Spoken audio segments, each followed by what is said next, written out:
আসসালামু আলাইকুম রহমতুল্লাহি ওবরকাতুহু। সম্মানিত দর্শক, 2025 সনের জুলাই মাসের 19 তারিখ শনিবার ঢাকার ঐতিহাসিক সরোয়ার্দী উদ্যানে জামায়াত ইসলামী বাংলাদেশের যে মহা সমাবেশটি হয়ে গেল, এটি আগামী দিনের যে রাজনীতি, সেই রাজনীতিতে একটি মাইল ফলক হিসেবে কাজ করবে। আমার বাসা ধানমন্ডিতে, তো এরকম একটি সমাবেশ হবে এবং সেই সমাবেশে রাস্তাঘাট বন্ধ হয়ে যাবে। অতীতে আমরা যেগুলো দেখেছি যে ইসলামপন্থী যে দলগুলো, বিশেষ করে চরমোনাই বা অন্য যে চরমোনাই সাধারণত এখানে বড় সমাবেশ করতে পারে, এর বাইরে এই মাঠ ভরার মতো শক্তি আওয়ামী লীগের ছিল না। আওয়ামী লীগ বহুবার এখানে সমাবেশ করেছে, কিন্তু সারা দেশ থেকে লোক এনেও সরোয়ার্দী উদ্যান আসলে ভরতে পারেনি। সরোয়ার্দী উদ্যান মাত্র কয়েকবার, দুইবার সম্পূর্ণ ভরেছে। প্রথমবার ভরেছিল সেই আইয়ুব খান সাহেব যখন এসেছিলেন, তখন তাকে সংবর্ধনা দেওয়ার জন্য এই সরোয়ার্দী উদ্যানে গণসংবর্ধনা আয়োজন করা হয়েছিল 50-এর দশকে, এবং তখন পুরো এই উদ্যান ভরে গিয়েছিল। আর দ্বিতীয়বার ভরেছিল, সেটা হলো বঙ্গবন্ধুর সেই 7ই মার্চের ভাষণের দিন। এরপর আর এটা ভরতে পারেনি একাংশ, মানে এখানে হয়। তো আজকে যেটা দেখলাম সেটা হলো যে এই সরোয়ার্দী উদ্যানটি ভরে গেছে, শুধু ভরেনি, আমি যেটা নিজের চোখে দেখেছি সেই কথাই আপনাদেরকে বলতে এসেছি। সেটা সংক্ষেপে বলে অন্য প্রসঙ্গে যাব। তো আমি জানি যে এখানে আজকে গাড়ি নিয়ে বের হওয়া যাবে না 10টার পরে। তো আমি বাসা থেকে 8টার সময় বের হলাম এবং গাড়ি ছাড়াই বের হলাম রিক্সায় করে। কিন্তু এর মধ্যে এসে দেখলাম যে নীলক্ষেত মোড় থেকেই বিশ্ববিদ্যালয় বন্ধ করে দেওয়া হয়েছে, তার পূর্বের দ্বার। একটা দুটো রিক্সা ঢুকতে দেওয়া হচ্ছে। তা আমি সেই সকাল 8টার সময় বিশ্ববিদ্যালয়ে দেখলাম যে লোকে লোকারণ্য, সারা বাংলাদেশ থেকে জামাতের লোকজন আসছে। তারপরে সেখানে অসংখ্য গাড়ি এবং ঢাবি লেখা যে বিভিন্ন জ্যাকেট পরে অনেক ছেলে, স্বেচ্ছাসেবক ছেলে, তারা ওখানে ট্রাফিক নিয়ন্ত্রণ করছে। জামাতের সারা বাংলাদেশ থেকে আগস্ট নেতাকর্মী যারা আছেন, তারা বিশ্ববিদ্যালয়ের চত্বরের বিভিন্ন ফুটপাতে কেউ বসে আছেন, কেউ নাস্তা করছেন 8টার দিকে, কেউ সভাস্থলের দিকে যাচ্ছেন। তো এই দৃশ্য দেখে মনে হচ্ছিল যে পুরো ঢাকা বিশ্ববিদ্যালয়টাই যেন কাবুল শহরে পরিণত হয়েছে বা কাবুল বিশ্ববিদ্যালয় চত্বর মনে হয়েছে। এর কারণ হলো জামাতের তো একটা পোশাক আছে, তারা পাঞ্জাবি পরা, অনেকের টুপি আছে, মুখে দাড়ি আছে। তো এটা ইসলামাইজেশনের যে দৃশ্য, যদি মনে হয় যে এরকম মদিনা বিশ্ববিদ্যালয় বা কিং আব্দুল আজিজ বিশ্ববিদ্যালয় রয়েছে রিয়াদে, এরকম বিশ্ববিদ্যালয়ে যদি বড় কোনো অনুষ্ঠান হয় বা আল আজহার বিশ্ববিদ্যালয়ে যদি কোনো এরকম বড় সমাবেশ হয়, সেক্ষেত্রে উপস্থিত হাজেরান, মজলিসে হাজেরান যারা থাকেন, তাদের যেরকম আকার আকৃতি, ঠিক ঢাকা বিশ্ববিদ্যালয় চত্বরকে আমার আজকে ওইরকম মনে হয়েছে। তো সেখান থেকে এগুয়ে শহীদ মিনারের দিকে গেলাম। এর কারণ হলো টিএসসির এই সাইডটা সম্পূর্ণ বন্ধ করে দেওয়া হয়েছে। কাজে টিএসসি পর্যন্ত না গিয়ে ফুলার রোড হয়ে, মানে ভাইস চ্যান্সেলরের বাসার সামনে দিয়ে শহীদ মিনার হয়ে যখন দোয়েল চত্বরের ওখানে পৌঁছালাম, তখন দোয়েল চত্বর দিয়ে যে বাংলা একাডেমির দিকে টিএসসির যে রাস্তাটি, পরিপূর্ণভাবে লোকারণ্য। অনেকক্ষণ বসে রইলাম। এর কারণ হলো একের পর এক মিছিল আসছে, মধ্যে একটু ফাঁক পাওয়ার পর রিক্সাটা এক সাইড দিয়ে গেলাম, গিয়ে শিক্ষা ভবন পর্যন্ত আসলাম। মিছিল আসছে, অনবরত মিছিল আসছে। সকাল তখন 8:15, মানে আমি বাসা থেকে বের হয়েছি 8টা, আর এই পর্যন্ত ধরেন 8:15 8:30। তো সেখান থেকে মিছিল করতে করতে লোকজন আসছে এবং আমি ওখান থেকে আসলাম সেই জাতীয় ঈদগাহর সামনে যে ফোয়ারা রয়েছে, কদম ফোয়ারা, ওখানে। তো সেই ফোয়ারা পার হয়ে আমার যখন তোপখানা রোডে প্রেস ক্লাবের দিকে আসছিলাম, তখন প্রেস ক্লাবের উল্টো দিক দিয়ে যে মিছিল, সেই মিছিল দেখা যাচ্ছিল যে প্রেস ক্লাবের সামনে এক অংশ মিছিল, আর অন্য অংশ যতদূর চোখ যায় পল্টন মোড় পর্যন্ত, পুরানা পল্টন মোড় পর্যন্ত এই মিছিল আমি দেখে আসছি সকাল 8:30টার মধ্যে।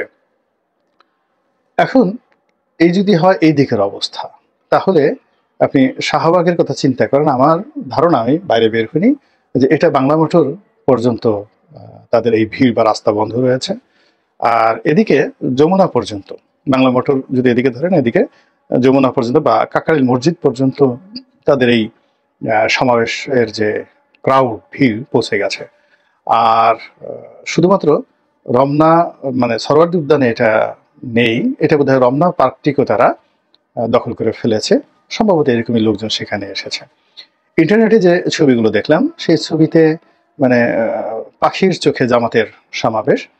তো সেটা দেখার মতো। আপনি এটা না দেখলে বুঝতে পারবেন না যে এত লোক মানে আওয়ামী লীগের সেই যে ২০০৯ থেকে অব্যাহত জুলুম অত্যাচারের মধ্যে জামাত এত লোক এত নেতাকর্মী কিভাবে তৈরি করেছে, সৃষ্টি করেছে, দাওয়াতি কর্মকাণ্ড কিভাবে চালিয়েছে, এটা যারা রাজনৈতিক দার্শনিক তাদের এটা শিক্ষার বিষয়। এবং এখন যারা আওয়ামী লীগের উপর জুলুম অত্যাচার করার চেষ্টা করছেন, আওয়ামী লীগকে অবদমিত করার চেষ্টা করছেন, তাদের জন্য এই জামাতের যে আজকের যে উত্থান, সেই উত্থান একটা বিরাট শিক্ষা। জামাতের সমাবেশ নিয়ে কথা এই পর্যন্তই। এরপর দ্বিতীয় অংশে আসি। আজকের এই সমাবেশটি মূলত ডক্টর মোহাম্মদ ইউনূসের হাতকে শক্তিশালী করা, এনসিপিকে শক্তিশালী করা এবং জামাত যেভাবে চায় সেইভাবে নির্বাচন পিছিয়ে দেওয়া অথবা সেইভাবে নির্বাচন করার জন্য সরকারের যে ইচ্ছা রয়েছে সেই ইচ্ছাকে আরো বেগবান করার ক্ষেত্রে এইটা একটা চাপ তৈরি করবে। এই কারণ হলো এইভাবে এত বড় একটা সমাবেশ করা বিএনপির বা আওয়ামী লীগের পক্ষে আসলে সম্ভব নয়। এর কারণ হলো জামাতের নেতারা এখানে কোনো খাওয়ার আয়োজন করেনি। কর্মীদেরকে বলেছে তারা যার যার বিবি বাচ্চাদের হাতে তৈরি করা খাবার নিয়ে এখানে এসেছেন। এখানে বসে বসে পানি থেকে শুরু করে তারা নিজেদের মতো খাচ্ছেন, খাওয়া দাওয়া করছেন। আর অন্যদিকে ট্রাকের পর ট্রাক সেই বিরিয়ানি এনে গেঞ্জি দিয়ে সবকিছু দিয়েও কিন্তু আমাদের যে প্রথাগত রাজনৈতিক দলগুলো তারা এই সোহরাওয়ার্দী উদ্যানের 3 ভাগের 1 ভাগ অতীতে কখনো ভরতে পেরেছেন আমি এটা দেখিনি গত 15-20 বছরে। তো সেই দিক থেকে জামাতের এই যে অনুষ্ঠানটিকে চ্যালেঞ্জ জানিয়ে বিএনপি রাগ হয়ে এরকম একটা বড় অনুষ্ঠান করবে, তা বা তার চেয়েও বড় করবে। পুরো ঢাকাকে অচল করে দিয়ে একেবারে গাবতলী থেকে সায়দাবাদ পর্যন্ত ঢাকাতে লোকে লোকারণ্য করে ফেলবে এবং সকাল 8টা থেকে সেই রাত্রি 8টা পর্যন্ত এই অঞ্চল পুরো অচল থাকবে, এটা এখন সম্ভব না। এটা মানে 1000 কোটি টাকাও যদি বিএনপি খরচ করে এটা সম্ভব হবে না।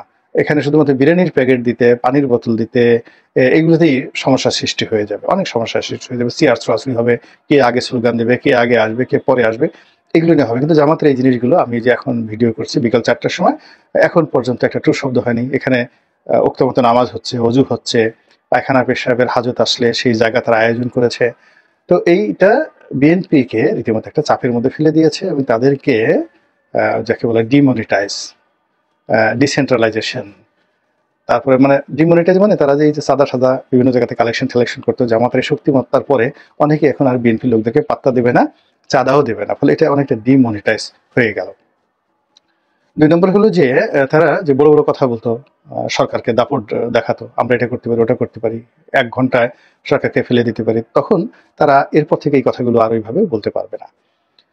এরপরে যেটা হলো যে এটা তো জামাতের একটা অনুষ্ঠান এবং এখানে অন্যান্য ইসলামপন্থী দলগুলো সংহতি জানিয়েছে, কিন্তু ওইভাবে তারা আসেনি। যদি তারা সবাই আসতো বা আসে তাহলে এটা বিরাট একটা রূপ ধারণ করবে এবং এর মাধ্যমে বিএনপিকে চ্যালেঞ্জ দিচ্ছে, ডক্টর মোহাম্মদ ইউনূসকে শক্তিশালী করছে, এনসিপিকে শক্তিশালী করছে, তার সঙ্গে সঙ্গে অন্যান্য যে রাজনৈতিক দল, ইসলামপন্থী যে রাজনৈতিক দল, তাদেরকেও জামাত জানান দিল যে সত্যিকার অর্থে তাদের সাংগঠনিক ক্ষমতা কত বেশি। এবং এখানে আজকের যে মাহফিল তারা আয়োজন করেছে, এটাকে রাজনৈতিক সমাবেশ না বলে আপনি মাহফিল বলেন। এখানে গান গেয়েছে তারা, হামদ করেছে, কোরআন তেলাওয়াত করেছে, ওয়াজ করেছে, মাহফিল করেছে, রাজনীতির কথা বলছে, মানে পুরো সকাল 8টা থেকে কটা পর্যন্ত চলে আমি জানি না। এটাকে তারা একটা উৎসব মুখর মিলন মেলা করেছে, যে মিলন মেলার সঙ্গে আপনি এই যে তাবলিগের যে জামাত হয় টঙ্গীতে, এটা তুলনা করতে পারেন। এবং ওখানে এখন যে 2 ভাগ হয়, সেই তাবলিগের জামাতে যে লোকে লোকারণ্য হয় তার চেয়ে আজকে জামাতের যে লোকজন কোনো অংশে কম হয়নি। যে কাজে এটা তাবলিগের জন্য একটা বিরাট থ্রেট, চরমোনাইকে আরো উৎসাহিত করবে। এবং সবচেয়ে বড় ব্যাপার হলো আজকের এই যে অনুষ্ঠানটি, এটি লাইভ টেলিকাস্ট করছে পৃথিবীর সব জায়গায়। যারা বাংলাদেশকে তালিবান রাষ্ট্র হিসেবে প্রচার করতে চাচ্ছে, এখানে জঙ্গিবাদের উত্থান হচ্ছে, এখানে ইসলামাইজেশন হচ্ছে, এখানে মুসলিম খেলাফত প্রতিষ্ঠিত হতে যাচ্ছে, এখানে ইসলামী রেভলিউশন বা বিপ্লব হতে যাচ্ছে, এই সকল কথা যারা বলার চেষ্টা করছেন, তারা এই জামাতের অনুষ্ঠানটিকে রীতিমতো একটা মডেল হিসাবে বা মডিউল হিসাবে, মডেল এবং মডিউল দুটোর মধ্যে পার্থক্য রয়েছে, তো মডেল এবং মডিউল হিসেবে ব্যবহার করার জন্য তারা সর্বোচ্চ চেষ্টা করবে এবং যা কিনা ডক্টর মোহাম্মদ ইউনূসের যে আন্তর্জাতিক যে পরিচিতি রয়েছে বিশেষ করে পশ্চিমা দুনিয়ায়, এটাকে হুমকির মুখে ফেলবে। এবং এখন এই জামাতের আজকের যে এই অবস্থা, এই অবস্থার ফলে কি হলো, ডক্টর মোহাম্মদ ইউনূসকে এখন জামাতের পকেটে ঢুকে যেতে হবে এবং জামাতের অনুগ্রহ আনুগত্য ব্যতিরিকে তিনি আর এগোতে পারবেন না। তিনি ইচ্ছে করলে আগামীতে মির্জা ফখরুল বা জামাতের অনুমতি ছাড়া তিনি জনাব তারেক রহমান সাহেবের সঙ্গে বৈঠক করতে পারবেন না। তিনি চাইলেও এখন জামাতের হুকুমের বাইরে গিয়ে বা ইচ্ছার বাইরে গিয়ে, ডিজায়ারের বাইরে গিয়ে তিনি একটি নির্বাচন অনুষ্ঠান কিংবা জামাত যেভাবে বলছে সংখ্যানুপাতিক হারে নির্বাচন, পিআর পদ্ধতি, এই পিআর পদ্ধতির বাইরে বিএনপি যেভাবে ট্র্যাডিশনাল নির্বাচন চাচ্ছে ওভাবে ডক্টর মোহাম্মদ তিনিও যেতে পারবে না। তাকে বিএনপির সঙ্গে কন্ট্রাডিকশনে যেতেই হবে। এরপরে জামাত আজকে এখন পর্যন্ত আমি জানি না তারা যে 7 দফা দাবি, সেই দাবিগুলো আসলে কি কি সেই 7 দফার মধ্যে রয়েছে। নিঃসন্দেহে আমি যেটা মনে করছি তারা পিআর পদ্ধতি চাইবে। আইন শৃঙ্খলা, গোপালগঞ্জে যা কিছু হয়েছে এটাকে তারা উপলক্ষ করে বলবে যে এর মধ্যে নির্বাচন হবে না, আগে ল অ্যান্ড অর্ডার সিচুয়েশন যাকে বলা হয় ঠিক করেন। এবং তারা যেটা চাইবে অপারেশন ক্লিন হার্টের মতো সারা বাংলাদেশে একটা যাকে ম্যাসাকার, এখানে বিএনপির যত নেতাকর্মী রয়েছেন যাদের বিরুদ্ধে চাঁদার অভিযোগ রয়েছে, মাস্তানির অভিযোগ রয়েছে, বা এলাকাতে যারা রাজনৈতিক প্রভাব বিস্তার করে জামাতের জন্য হুমকি হয়ে আছে, এর কারণ হলো জামাত যে শক্তিটা এই ঐক্যবদ্ধভাবে এই মাঠে দেখালো। কিন্তু কালকে যদি গোপীবাগে জামাতের নেতাদেরকে আক্রমণ করে বিএনপির লোক, গোপীবাগ থেকে যদি সায়দাবাদ মোড়ে যায়, সায়দাবাদ মোড় থেকে যদি ধরেন গ্যান্ডারিয়া যায়, গ্যান্ডারিয়া থেকে ধূপখোলা যায়, ধূপখোলা থেকে বংশালে আসে, বংশাল থেকে যদি তারা আবার মিটফুটে যায়, মিটফুট থেকে তারা যদি যে পুরনো জেলখানা যে আছে সেই এলাকাতে আসে, নাজিরা বাজার আসে, তারা যদি চকবাজারে যায়, এইগুলো পুরো ঢাকাতে আসে, তারা যদি মিরপুরে জামাতকে আক্রমণ করে, তারা যদি বাড্ডাতে জামাতকে আক্রমণ করে, এরপর নারায়ণগঞ্জ, নরসিংদী, ঢাকার আশেপাশে সব জায়গাতে জামাতকে যদি কুচু কুচু কুচু কুচু করে, টুকু টুকু টুকু টুকু করে, জামাতের আসলে এই যে এখানে শক্তিটা দেখিয়েছে, কিন্তু এই শক্তিটা তারা কিন্তু ওখানে দেখাতে পারবে না। বিএনপির একটা পশমও তারা ছিঁড়তে পারবে না, দিস ইজ রিয়ালিটি। এবং বিএনপি নেতাকর্মীরা এই কাজটা করবেই, কালকে থেকে পরশু থেকে এই কাজটা করবে, এটা আপনারা লিখে রাখেন। কারণ এই যে জামাতের আজকে যা কিছু আছে এটা বিএনপির শরীরে আগুন ধরে দিয়েছে। ফলে বিএনপি যেখানে যেখানে বিএনপির শক্তি রয়েছে সেই শক্তি তারা সর্বোচ্চভাবে জামাতের দম্ভ মানে যাকে বলা হয় দমন করার জন্য তারা ব্যবহার করবে। এবং আপনারা কয়েকটা ভিডিও দেখেছেন যে বিএনপির অনেক তৃণমূল পর্যায়ের নেতা তারা বৈঠক করে বলছে কারা কারা ঢাকা সমাবেশে গেছে বা যাবে ওটা লিখে রাখো, ছবি তুলে রাখো, ওদেরকে আর ছাড়া হবে না। ফলে এখান থেকে যারা যাবে মোরালে সবাই নিগৃহীত হবে, এরকম একটা সম্ভাবনা কিন্তু রয়েছে। ফলে কি হলো, জামাত তারপর এনসিপি, চরমোনাই, তারা এই যে সমাবেশটা করলো তারা আবার আর একটা সমাবেশ করবে খুব দ্রুত, এবং সরকারকে বলবে যে ইমিডিয়েটলি অপারেশন ক্লিন হার্ট করে বিএনপির নেতা কর্মীদেরকে ধরো, এবং পুরো দেশ যাকে বলা হয় বিএনপির জন্য ডিমনিটাইজড, ডিসেন্ট্রালাইজড এবং ফিউজড, মানে পাওয়ার নাই, ক্ষমতা নাই, বিদ্যুৎ নেই, এভাবে ফিউজ করে দাও। এবং সেটা করার জন্য সরকার যেভাবে ধরেন যে আওয়ামী লীগকে নিষিদ্ধ করা হয়েছিল ওভাবে তাদের একটা দাবি থাকবে। এবং ইতিপূর্বে যেভাবে করা মানে রাজনৈতিক বিএনপিকে নিষিদ্ধ করার জন্য মিছিল কিন্তু হয়েছিল ওই যে মিটফোর্ট হত্যাকাণ্ডের পর, তো সেই দাবিটি আসতে থাকবে। আর তখন কি হবে, ওই যে অতীতের -2, তো -2 আবার নতুন করে দাঙ্গা মানে শুরু হবে।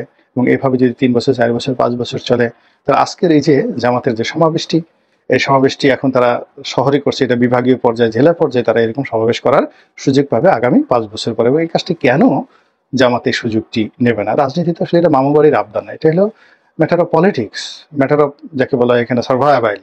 এখানে যারা সার্ভাইভ করতে পারবে তারাই টিকে থাকবে। তো সেই কাজটি জামাত করছে। এবং আজকের এই সমাবেশটি আগামী দিনে রাজনীতিকে কিভাবে শেপ দেবে, মানে কিভাবে এটাকে আকৃতি দেবে, তার কিছু নমুনা আমি বললাম।